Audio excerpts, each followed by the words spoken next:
প্রায় ৩ বছরের বিরতির পর জনপ্রিয় ব্যান্ড অর্থহীন নতুন অ্যালবাম প্রকাশের ঘোষণা দিয়েছে।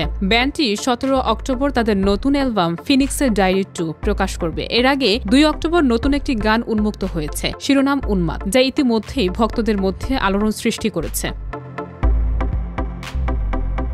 অ্যালবাম প্রকাশের আগে ১০ অক্টোবর অনুষ্ঠিত হবে ফিনিক্সের ডায়েরি 2 সিক্রেট লিসেনিং পার্ট, যেখানে সীমিত সংখ্যক ফ্যানদের জন্য অ্যালবামের গানগুলো প্রথমবার শোনার সুযোগ থাকবে। ব্যান্ডের আগের অ্যালবাম ফিনিক্সের ডায়েরি 1 ২০২২ সালের ডিসেম্বরে প্রকাশিত হয়েছিল এবং প্রকাশের সঙ্গে সঙ্গে ব্যাপক জনপ্রিয়তা অর্জন করেছিল।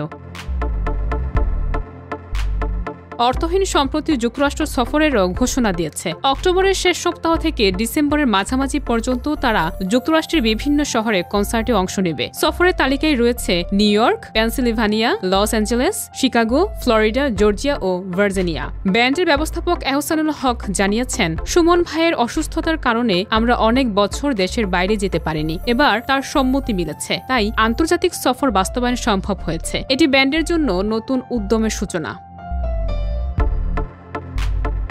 গত কয়েক বছরে ব্যান্ডের প্রধান সাইদুস সালেহিন সুমন নানা শারীরিক সমস্যার কারণে নিয়মিত মঞ্চে উপস্থিত হতে পারেননি। ক্যান্সার ও স্পাইনাল কর্ডের দীর্ঘ চিকিৎসার পাশাপাশি বেশ কয়েকটা অস্ত্রোপচারও করতে হয়েছে তাকে। এই কারণে দেশের বাইরে এবং দেশের ভিতরে অ্যালবাম প্রচার ও কনসার্ট আয়োজন সীমিত ছিল।